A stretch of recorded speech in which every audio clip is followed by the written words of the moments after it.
मेरा नाम अनिंदिता है। जब भी मैं नए कपड़े खरीद कर लाती, मेरा पति उन्हें फाड़ देता और फिर मुझसे रिक्वेस्ट करता कि ये कपड़े पहनकर मेरी मम्मी के साथ चली जाओ और कुछ देर बाद वापस आ जाना। मुझे नहीं पता था कि मेरी सास मुझे कहाँ लेकर जाती है। एक दिन मैंने अपने पति की बात मान ली और जाने के लिए तैयार हो गई। लेकिन जब भी मेरी सास मुझे अपने साथ ले जाती, तो वह मेरी आंखों पर पट्टी बांध देती थी और सख्ती से मना करती थी कि अपनी आंखें मत खोलना और इस पट्टी को मत हटाना। अगर तुमने ऐसा किया तो तुम्हारा पति तुम्हें तलाक देकर घर से निकाल देगा। मैं अपने पति से बहुत प्यार करती थी, इसलिए अपनी सास और पति की हर बात मान लेती थी।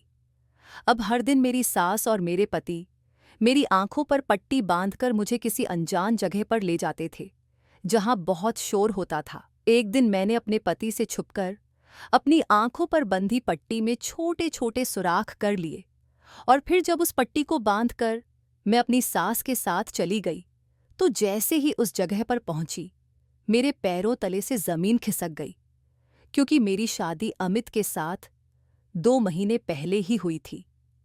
हम दोनों की जिंदगी बहुत अच्छी चल रही थी। अमित से शादी मेरी मर्जी से हुई थी, हालांकि अमित मुझसे शादी नहीं करना चाहता था। ये बात मैं समझ नहीं पाई थी। अमित मेरा क्लासमेट था। हम दोनों एक दूसरे को बहुत पसंद करते थे। मुझे पता था कि वह मुझे पसंद करता है, तो जाहिर है कि शादी भी करना चाहेगा। लेकिन उसने मुझे कभी शादी के लिए प्रपोज नहीं किया। वह सिर्फ कहता था कि वह मुझे पसंद करता है और मुझे अपना अच्छा दोस्त मानता है, लेकिन मुझसे शादी नहीं कर सकता।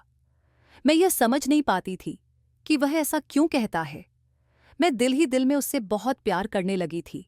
एक दिन जब मैं कॉलेज से घर आई, तो देखा कि मुझे देखने के लिए लड़के वाले आए हुए थे। मुझे जब यह बात पता चली, तो मेरे होश उड़ गए, क्योंकि मैं इस लड़के से शादी नहीं करना चाहती थी। मेरी मोहब्बत तो अमित से थी, इसलिए मैं उसके साथ ही अपनी जिंदगी बिताना चाहती थी। उन लोगों के जाते ही मैंने अमित को कॉल किया और सब कुछ बता दिया। अमित ने कहा कि परेशान होने की क्या बात है, तुम अपने पेरेंट्स के कहने के मुताबिक शादी कर लो, वे तुम्हारा भला ही सोचेंगे। मैंने अमित से कहा, मेरा भला बुरा सब तुम्हारे ही साथ है। अगर तुम मुझसे शादी नहीं करोगे तो मैं सुसाइड कर लूंगी, क्योंकि मैं अमित की दीवानी हो चुकी थी। अमित मेरी इस बात से बहुत डर गया और उसने कहा कि तुम ऐसा कोई भी कदम मत उठाना। मैं आज ही घर जाकर इस बारे में अपनी मम्मी से बात करता हूँ। मैंने अमित से कहा, तुम्हारे पास सिर्फ रात तक का ही समय है, क्योंकि मेरे मम्मी पापा को लड़के वालों को जवाब देना है और वे लोग जवाब तभी दे पाएंगे जब मैं उन्हें जवाब दूंगी। इसलिए तुम मुझे जल्द से जल्द जवाब दो कि तुम मुझसे शादी करना चाहते हो या नहीं। अगर तुमने मुझसे इनकार किया तो मेरी मौत के जिम्मेदार तुम ही बनोगे। मेरी बात सुनकर अमित घबरा गया और उसने कहा कि तुम फिक्र मत करो, मैं रात को ही तुम्हें कॉल करता हूँ। मुझे अब रात होने का इंतजार था कि कब अमित की कॉल आए और मुझे उसका जवाब मिले। मैं भगवान से प्रार्थना कर रही थी कि उसका जवाब हाँ में हो।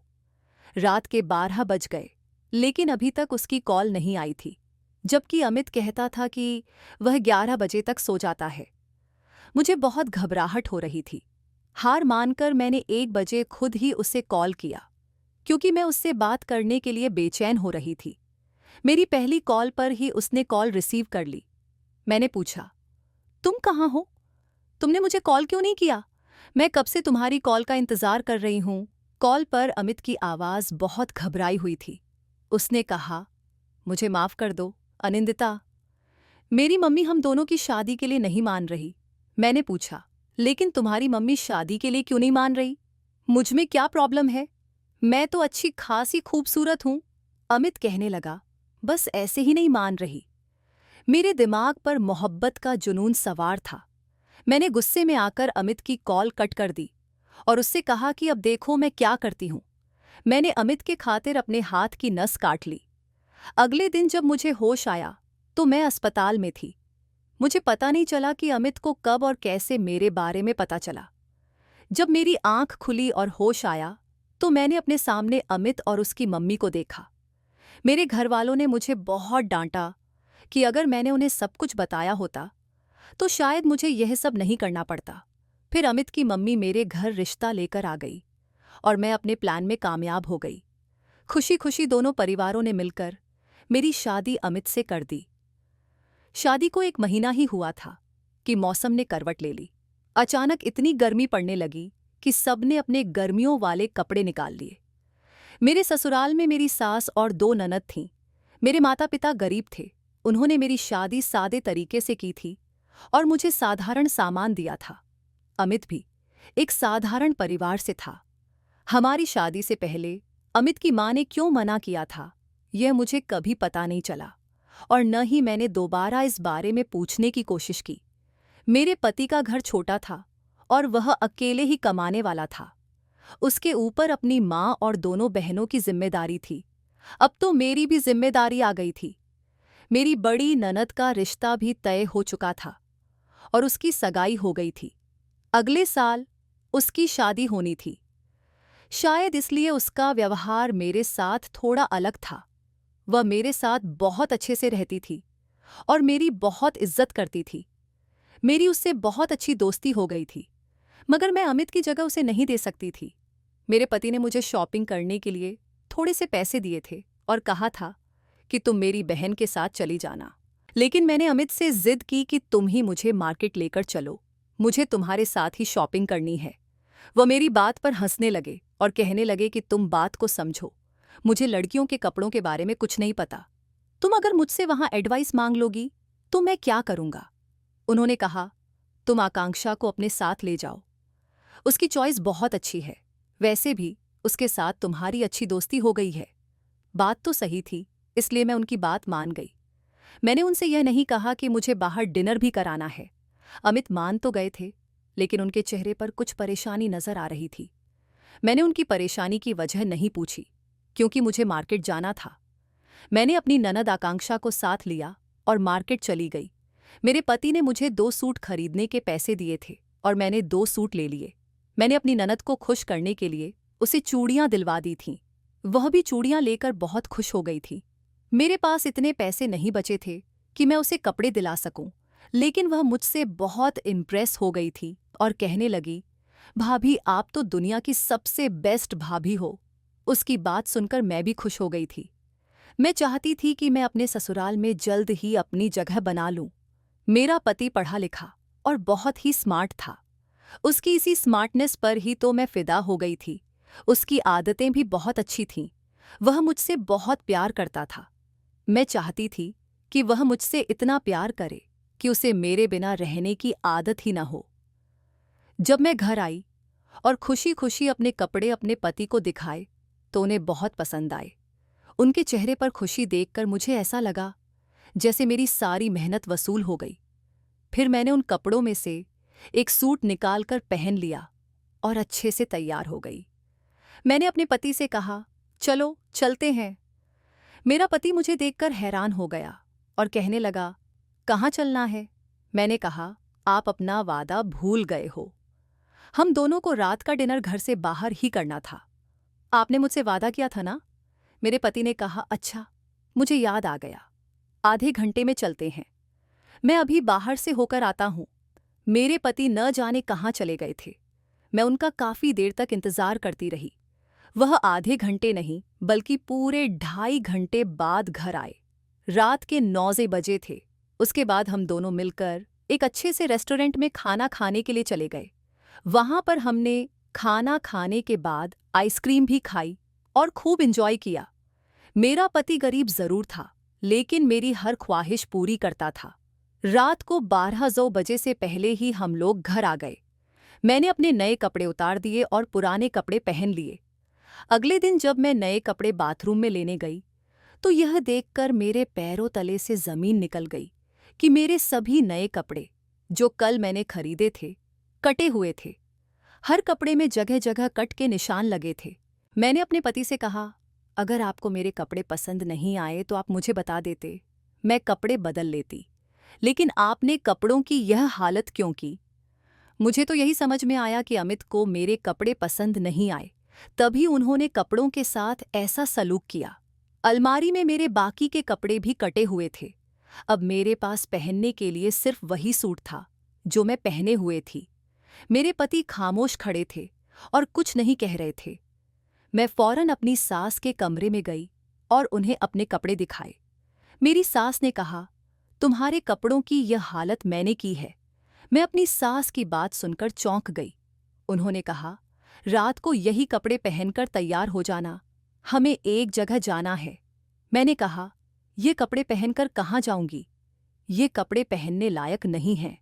मेरी सास कहने लगी, अभी मैं थोड़ी बिजी हूं, इस बारे में तुमसे बाद में बात करूंगी। मैं रोती हुई अपने कमरे में आ गई। जैसे ही मैं कमरे में आई, मेरा पति वहां नहीं था, वह भी घर से बाहर चले गए थे। मुझे कुछ समझ नहीं आ रहा था कि इस घर में आखिर हो क्या रहा है। मैं सारा दिन परेशान रही और रोती रही। मैंने टेंशन की वजह से खाना भी नहीं खाया और न ही मेरे पति ने दोपहर का खाना खाया। वह जब से घर से गए थे, दोबारा नहीं आए थे। शाम का समय हो गया। मेरी सास जल्दी से मेरे कमरे में आईं और कहने लगीं, बहू, कपड़े पहन लो, जल्दी करो, हमें कहीं जाना है। मैंने अपनी सास से कहा, आप मुझसे कैसा मजाक कर रही हैं? ये कटे फटे कपड़े पहनकर मैं कहाँ जाऊंगी? मैं इस तरह के कपड़े नहीं पहन सकती। उन्होंने जल्दी से कटे फटे कपड़े निकालकर मेरे हाथ पर रख दिए और कहने लगी, जल्दी से कपड़े पहन लो, जैसा मैं कह रही हूं वैसा ही करो। मैं अपनी सास के चेहरे को देखती रह गई। मुझे यकीन नहीं आ रहा था कि वह किस तरह की बातें कर रही हैं। मैं बड़ी हैरानी और अफसोस के साथ कहने लगी, मम्मी जी, ये कपड़े कैसे पहन सकती हूँ? वह गुस्से में आ गईं और कहने लगीं, तुम्हें एक बात समझ नहीं आती? बस जैसा कहा है वैसा ही करो। मैं बाहर इंतजार कर रही हूँ। तुम्हारे पास सिर्फ 5 मिनट हैं। उनकी बात सुनकर मैं मजबूर हो गई। मैं बाथरूम में जाकर रोने लगी कि मेरे साथ क्या हो रहा है। शादी के 1 महीने बाद ही मेरी खुशियां छीन ली गई थीं। मैंने भगवान का नाम लिया और जाने के लिए तैयार हो गई। मेरी सास मुझे पैदल ही कहीं ले जा रही थी। मेरी सास ने मेरा हाथ पकड़ रखा था क्योंकि मेरी आंखों पर पट्टी बंधी हुई थी। मुझे कुछ दिखाई नहीं दे रहा था। हम लोग काफी दूर तक चलकर आए थे। थोड़ी देर बाद मुझे एहसास हुआ कि मेरे पास बहुत सारे लोग हैं। मैं महसूस कर सकती थी कि मैं किसी भीड़ वाली जगह पर खड़ी हूं। थोड़ी देर बाद मेरी सास ने मुझे बैठने के लिए कहा। मैं थक गई थी, इसलिए मैं बैठ गई। मुझे समझ नहीं आ रहा था कि मेरी सास मुझे कहाँ ले आई है। आधा घंटे बाद मेरी सास ने फिर से मुझे पैदल चलने के लिए कहा और हम दूसरी जगह पर आ गए। इस जगह पर भी बहुत शोर था। चारों तरफ से गाड़ियों की आवाजें आ रही थीं। मैंने अपने कानों पर हाथ रख लिया। मेरी सास ने मुझसे कहा कि मुझे बोलना नहीं है, इसलिए मैंने चुप्पी साध ली थी। यहां भी उन्होंने मुझे जमीन पर बैठने के लिए कहा, तो मैं बैठ गई। मुझे ये समझ नहीं आ रहा था कि मेरी सास मुझे सड़क पर क्यों बैठा रही हैं, क्योंकि मुझे ट्रैफिक की आवाजें आ रही थीं और इससे मुझे अंदाजा हुआ कि हम सड़क के किनारे हैं। वहां पर हम 2 घंटे तक रहे और फिर वापस चलने लगे। मैं रास्ते की आवाजें पहचानने की कोशिश कर रही थी, लेकिन नाकाम रही। जब हम घर पहुंचे तो मेरी सास ने मेरी आंखों से पट्टी हटा दी और मुझे मेरे कमरे में जाने के लिए कह दिया। मैं कमरे में आई तो देखा कि मेरे पति सर झुकाए बेड पर बैठे थे। मैं बहुत थकी हुई थी, इसलिए बेड पर बैठकर लेट गई। मैंने अपने पति से कोई बात नहीं की क्योंकि मैं उनसे नाराज थी। उन्होंने मेरी टांगें दबाना शुरू कर दी। मैं उनके इस व्यवहार से परेशान थी, लेकिन पैर में दर्द था, इसलिए मैंने मना नहीं किया। इससे मुझे थोड़ी राहत मिली। उन्होंने कहा, अनिंदिता, आज जो कुछ भी हुआ है उसके लिए मैं बहुत शर्मिंदा हूं। कल मैं तुम्हें शॉपिंग पर ले चलूंगा। तुम अपनी मर्जी के कपड़े खरीद लेना। मैंने कहा, अगर आपकी मम्मी फिर से मेरे कपड़ों को काट देंगी तो? मेरी बात सुनकर उन्होंने सर झुका लिया और कहा, अनिंदिता, तुम आराम करो, तुम्हें आराम की बहुत ज़रूरत है। मैंने कहा, मुझे तुम्हारी तसल्ली की ज़रूरत नहीं है।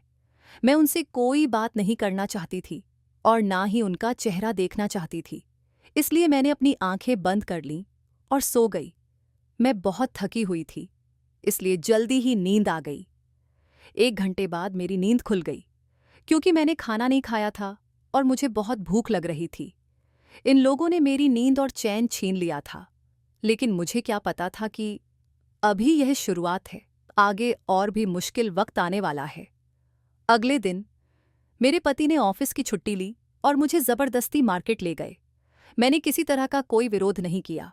उन्होंने खुद ही अपनी पसंद के मुझे 2 सूट दिलवा दिए। शॉपिंग करके हम घर आ गए। मेरे पति घर से बाहर चले गए और कहा, तुम आराम करो, मैं अपने दोस्त से मिलकर आता हूँ। मेरी सास ने मुझे अपने कमरे में बुलाया और बड़े प्यार से पूछा, कहाँ गई थी? मैंने उन्हें बताया कि मैं अमित के साथ शॉपिंग करने गई थी। थोड़ी देर बातचीत करने के बाद उन्होंने कहा, तुम्हें पता है, अमित के लिए बड़े बड़े घरों से रिश्ते आ रहे थे, लेकिन उसने तुम्हारी खातिर सिर्फ तुमसे ही शादी की। मेरे बेटे के पीछे बहुत सारी लड़कियां पागल थीं, लेकिन उसने तुम्हारे लिए ही ठान ली थी। अब तुम छोटी छोटी बातों को नोमी को की इस कौटुक बातों को बहाना बनाकर अपने दिन खराब मत करो। अपने पति के साथ हंसी खुशी जिंदगी गुजारो। मुझे अपनी सास की बात ठीक लगी। मैंने सोचा कि मुझे अपने पति के साथ अच्छा व्यवहार रखना चाहिए। यह न हो कि वह मुझसे नाराज होकर कहीं और दिल लगा बैठे। उसने भी तो मुझसे शादी करने के लिए काफी त्याग किए हैं। मैं अपने कमरे में आ गई और अपने पति के आने का इंतजार करने लगी। थोड़ी देर बाद मेरे पति भी आ गए। मैंने उनसे कहा, अमित, मैं बहुत शर्मिंदा हूं। अपनी गलती पर मैं भी अपना दिल साफ करने की कोशिश करूंगी, मगर तुम्हें मुझसे वादा करना होगा। मेरे पति खुश होकर कहने लगे, हाँ बताओ, तुम हुक्म करो। मैंने कहा, जैसे तुम्हारी मम्मी ने मेरे साथ किया, ऐसा कभी नहीं होना चाहिए। तुम मुझसे वादा करो कि ऐसा कभी नहीं होगा। अमित ने सिर हिला दिया और कहा, मैं पूरी कोशिश करूंगा कि ऐसा कुछ न हो जिससे तुम्हें परेशान होना पड़े। अचानक ही उन्होंने मेरी आंखों में देखा और कहा, अनिंदिता, तुम्हें पता है, मेरी मम्मी थोड़ी जिद्दी और गुस्से वाली हैं। मुझे उनकी बातों के आगे हार माननी पड़ती है, लेकिन वे दिल की बुरी नहीं हैं। उन्होंने मेरी खुशी के लिए तुम्हारे साथ मेरी शादी करवाई थी। अपने पति की बात सुनकर मुझे बहुत खुशी हुई, लेकिन उन्होंने जो बात बताई वह मेरी समझ में नहीं आई। फिलहाल मैंने यह सब वक्त पर छोड़ दिया। मुझे पता था कि वक्त के साथ सब कुछ पता चल जाएगा। अपने पति के साथ अच्छा समय बिताने के बाद मैं शाम को अपनी दोनों ननदों के कमरे में जाकर बैठ गई और उनके साथ बातें करने लगी। फिर मैं अपने कमरे में लौटी तो देखा कि मेरे नए कपड़े फिर से कटे हुए थे। इस बार मुझे बहुत गुस्सा आया। मुझे लगा था कि अब सब ठीक हो गया है, लेकिन यह सिर्फ मेरा ख्याल था। शाम हो रही थी और मेरी सास फिर से मेरे कमरे में आई और बोली, जल्दी से एक सूट पहन लो और तैयार हो जाओ, हमें कहीं जाना है। मुझे समझ नहीं आ रहा था कि मेरी सास ऐसा क्यों कर रही है, लेकिन मैंने कोई सवाल नहीं किया और चुपचाप उनके कहे मुताबिक कपड़े पहन लिए। मेरी सास मुस्कुरा दी और फिर मेरी आंखों पर काली पट्टी बांध दी। उन्होंने कहा, अगर तुमने इस पट्टी को खोलने की कोशिश की तो मैं तुम्हें अपने बेटे से तलाक दिलवा दूंगी। तुम जानती हो ना कि मेरा बेटा मेरा कितना कहना मानता है। मैं अपनी सास की बात सुनकर शॉक्ड रह गई और चुप रही। मेरी सास मुझे पट्टी बांधकर कमरे से बाहर ले गई और बोली, अब मेरे साथ चलो। मेरे पति उस समय घर में नहीं थे। मेरी सास ने मेरा हाथ पकड़ लिया और मेरी ननद को आवाज दी कि दरवाज़ा बंद कर ले। मैं जानती थी कि मेरे कुछ भी कहने का कोई फायदा नहीं होगा, इसलिए चुपचाप चल पड़ी। हम दोनों सास बहू पैदल चल रहे थे। कल भी पैदल चले थे, इसलिए आज मेरे पैरों में पहले से ही दर्द होने लगा था। मैं अपनी सास के कहे अनुसार चल रही थी और अपने आंसू पोंछ रही थी। अब मुझे एहसास होने लगा था कि मैंने अमित से शादी करके बहुत बड़ी गलती कर दी। मेरे पेरेंट्स मेरी शादी कहीं और करवा रहे थे, लेकिन मैंने अपनी मर्जी से शादी की थी, इसलिए मुझे इसे निभाना ही था। मुझे अपनी माँ की कही हुई बात याद आ गई थी। उन्होंने कहा था, अनिंदिता, तुम इस लड़के से शादी कर रही हो और यह शादी हम तुम्हारी जिद की वजह से करवा रहे हैं, वरना जो रिश्ता हमने तुम्हारा ठुकराया है वह लड़का बहुत ही अमीर और अच्छी फैमिली से था। तुम वहां बहुत खुश रहती, लेकिन यहाँ शादी करने की तुम्हारी अपनी मर्जी है, इसलिए तुम्हें अपनी लव मैरिज को निभाना ही होगा, क्योंकि 90% लव मैरिज सफल नहीं होती। मैंने मां को जवाब दिया था, अमित मुझसे बहुत प्यार करता है और मैं शर्त लगा सकती हूँ कि मेरी शादी के बाद मेरी जिंदगी अरेंज मैरिज से भी ज्यादा अच्छी गुजरेगी। मेरे पेरेंट्स ने मेरी और अमित की शादी को मेरे सुसाइड की धमकी के बाद मान लिया था। अमित की माँ भी मान गई थी। तब मुझे लगा कि मेरे भाग खुल गए, लेकिन मुझे क्या पता था कि मेरी आने वाली जिंदगी इस तरह से खराब हो जाएगी। अब मुझे पछतावा हो रहा था कि मुझे अपने पेरेंट्स की बात मानकर वहीं शादी करनी चाहिए थी जहां वे करवा रहे थे। हम फिर कल की तरह उसी जगह पर पहुंच गए थे जहां पर बहुत शोर था और गाड़ियों की आवाजें आ रही थीं। 2-3 घंटे तक हमें इसी तरह इधर-उधर घुमाया गया। मेरी सास कभी कहती बैठ जाओ, कभी कहती खड़ी हो जाओ और कही बोलना बिल्कुल भी मत, बस चुपचाप मेरे कहे अनुसार चलो। 2-3 घंटे बाद हम घर लौट आए। घर आते ही मेरे पति मेरे पैर दबाने लगे, मगर मुझे सुकून नहीं मिल रहा था। अमित शर्मिंदा होकर मुझसे बात करने की कोशिश कर रहे थे। मैंने सोचा, न जाने कब तक ऐसा होता रहेगा। मैंने अपने पति से पूछा, तुम्हारी मम्मी मेरे साथ यह सब क्यों कर रही हैं? लेकिन वे हर बात पर चुप रहते थे। इसलिए मैंने सोच लिया कि मुझे सच्चाई का खुद ही पता लगाना होगा। रात भर मैं प्लानिंग बनाती रही। सुबह फिर से मेरे पति ने कहा, मैं तुम्हें शॉपिंग पर ले चलूंगा, लेकिन मैंने शॉपिंग करने से मना कर दिया। मैं अपनी सास से पूछने लगी, माँ जी शाम को किस समय पर मुझे आपके साथ जाना है? मेरी सास मुस्कुराई और बोली, शाम के 5 बजे तैयार रहना, अमित से बात करना। मैंने बिल्कुल बंद कर दिया था, क्योंकि वे मुझे कुछ बताते ही नहीं थे। घर में 2-2 ननदें भी थीं, लेकिन उन्हें भी किसी बात की कोई खबर नहीं थी। मेरी सास अपनी बेटियों पर बहुत ज्यादा रोक-टोक रखती थीं और उन्हें कमरे से बाहर नहीं निकलने देती थीं। दोपहर में जब मेरे पति घर आए तो उन्होंने कहा, चलो अभी तुम्हारे पास समय है, मैं तुम्हें शॉपिंग कराने के लिए ले चलता हूँ। लेकिन मैं उनसे बात नहीं कर रही थी, इसलिए मैंने कह दिया, आज मेरी तबीयत ठीक नहीं है, मुझे कहीं नहीं जाना। शाम के 5 बज गए और मैंने फटे हुए कपड़ों में से एक सूट पहन लिया। मैं तैयार होकर कमरे से बाहर निकल ही रही थी कि मैंने अपने पति को अपनी माँ से कहते सुना, मम्मी प्लीज अनिंदिता के साथ ऐसा मत करो, उसकी तबीयत ठीक नहीं है। मेरी सास ने मेरी आंखों पर पट्टी बांध दी। मैंने अपनी सास से कहा, रुको माँ जी, इन चप्पलों से मेरे पैर में बहुत दर्द हो रहा है, मैं दूसरी चप्पल पहनकर आती हूँ। मेरी सास ने कहा, ठीक है, लेकिन जल्दी आना। मैं पट्टी खोलकर कमरे में गई, जल्दी से चप्पल बदली और पट्टी वापस बांध ली। फिर से हम पैदल चलने लगे। मैंने वही फटे हुए कपड़े पहने हुए थे। चलते चलते हम सड़क के कोने पर पहुंचे, जहां मेरी सास ने मुझे बैठा दिया। वहां बैठने के बाद मेरी सास ने मेरे आगे एक बड़ा सा बोर्ड और एक कटोरा रखा। मैं 5 मिनट तक वहीं बैठी रही और देखा कि लोग उस कटोरे में पैसे डालकर जा रहे थे। ये देखकर मैं हैरान रह गई। मेरी सास ने कटोरे में सफेद रंग का रुमाल बिछा दिया था ताकि सिक्कों की आवाज न आए। लोग उसमें पैसे डाल रहे थे, कुछ सिक्के और कुछ नोट। आधे घंटे बाद मेरी सास ने मुझे दूसरी जगह ले जाकर भी यही सब करवाया। इस तरह से काफी सारे पैसे इकट्ठे हुए। मुझे समझ नहीं आ रहा था कि यह सब क्यों हो रहा है। इसका मतलब था कि मेरी सास ने मुझे भीख मांगने का जरिया बना दिया था। अब मुझे समझ आया कि क्यों मुझे कभी नहीं बताया गया कि मुझे कहाँ ले जाया जा रहा है। 2-3 घंटे बीत गए और मेरी सास ने काफी पैसे इकट्ठे कर लिए।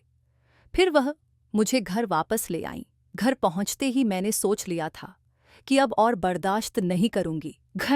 घर में दाखिल होते ही मैंने अपनी आंखों से पट्टी हटा दी। घर में मेरा पति भी मौजूद था। मेरी सास ने मेरी इस हरकत को देखा और गुस्से में बोली, तुम्हें इतनी जल्दी पट्टी हटाने की क्या जरूरत थी?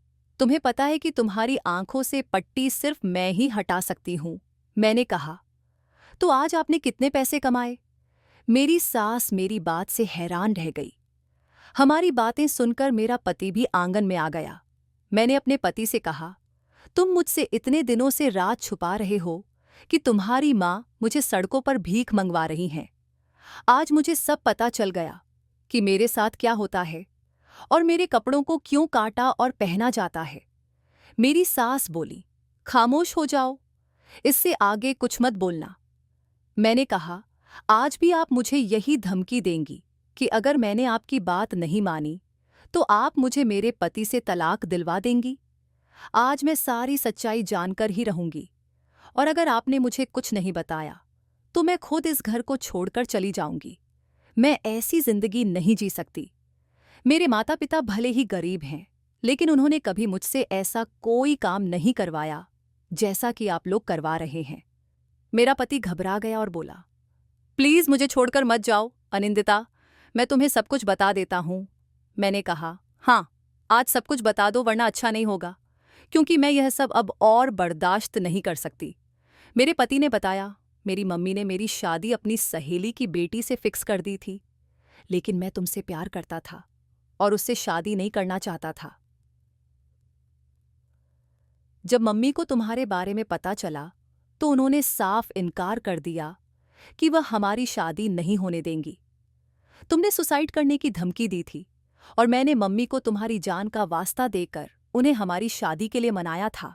लेकिन मम्मी ने एक शर्त रखी थी कि वह शादी के बाद तुम्हें इस तरह से भीख मंगवाएंगी और पैसे इकट्ठे करेंगी। मेरी सास ने बोर्ड पर लिखा था कि मैं गूंगी और अंधी हूं और लोग मेरी मदद करें। लोग इस बात को पढ़कर मुझे पैसे देकर चले जाते थे। मेरी सास अपना चेहरा छुपा लेती थीं ताकि उन्हें कोई पहचान न सके, लेकिन मुझे अपना टारगेट बना देती थीं। मेरी सास चुपचाप हमारी बातें सुन रही थीं। मैं उनके करीब गई और कहा, मैंने हमेशा आपको अपनी माँ की तरह समझा। मुझे नहीं पता था कि एक माँ अपनी बेटी के साथ ऐसा भी कर सकती है। अगर आपको मैं पसंद नहीं थी तो बता देती। आपको मेरे साथ ऐसा करने की क्या जरूरत थी? अमित ने कहा, मैंने मम्मी से कई बार मना करने की कोशिश की थी, क्योंकि मैं तुमसे प्यार करता हूं और तुम्हें इस हाल में नहीं देख सकता था। लेकिन मम्मी की शर्त यही थी कि वह तुम्हें इस तरह का काम करवाएंगी। मैंने अमित से कहा, इसमें तुम्हारी कोई गलती नहीं है। एक मर्द जब अपनी माँ और पत्नी के बीच में फंस जाता है तो उसे अपनी जिंदगी बुरी लगने लगती है। मैंने अपनी सास से कहा, आप चाहती थीं कि मैं घर छोड़कर चली जाऊं ताकि आपके बेटे की शादी किसी अमीर लड़की से हो सके जो बहुत सारा दहेज लेकर आए, ठीक है? आप अपने बेटे की शादी अपनी मर्जी से कर सकती हैं। मैं घर छोड़कर जा रही हूं, लेकिन याद रखना, जैसा आपने मेरे साथ किया वैसा ही एक दिन आपकी बेटियों के साथ भी होगा, क्योंकि भगवान के घर में देर है, अंधेर नहीं। जिसने जो किया उसे उसके किए की सजा यही मिलती है। मैं दरवाजे तक पहुंच गई थी। मेरी सास ने मेरा हाथ पकड़ लिया और कहने लगी, बहू, मुझे माफ कर दो। मुझे एहसास हो गया है कि किसी को इतना मजबूर नहीं करना चाहिए कि वह गलत कदम उठाने पर मजबूर हो जाए। मैं बहुत शर्मिंदा हूं। मुझे सिर्फ इस घर के खर्चे और अपनी बेटियों की शादी की परवाह है। मेरे बेटे की कमाई से यह सब कैसे होगा? मैंने कहा, आप परेशान मत होइए। आपकी बेटियों की शादी धूमधाम से होगी। मैं पढ़ी लिखी हूं, मैं भी नौकरी करूंगी और अमित भी नौकरी करते हैं। हम दोनों मेहनत से इस घर को चलाएंगे। आपकी दोनों बेटियों की शादी करेंगे और अपनी जिंदगी अच्छे से जिएंगे। मेरी सास मेरी बात सुनकर खुश हुई और मैंने उन्हें माफ कर दिया। अब अमित और मैं मिलकर ऑफिस में काम करते हैं। अपनी मेहनत की कमाई से हमने अपनी दोनों ननदों की शादी कर दी। मेरी सास अब मुझे अपनी बहू नहीं बल्कि बेटी मानती हैं और जो मेरे साथ किया था उसके लिए शर्मिंदा होती हैं। अब मेरी जिंदगी मेरे पति और मेरी सास के साथ बहुत अच्छी गुजर रही है। भगवान ने मुझे एक प्यारी सी बेटी भी दी है। मेरी सास हमारी बेटी से बहुत प्यार करती हैं और हमेशा उसके साथ खेलती रहती हैं। दोस्तों, मुझे उम्मीद है कि आपको हमारी कहानी पसंद आई होगी। अगर आपको हमारी कहानी अच्छी लगी हो तो इस वीडियो को लाइक करें। अगर आप हमारे चैनल पर नए हैं तो चैनल को सब्सक्राइब करें और नोटिफिकेशन बेल को भी ज़रूर दबाएं ताकि आपको हमारी अगली अपडेट सबसे पहले मिले।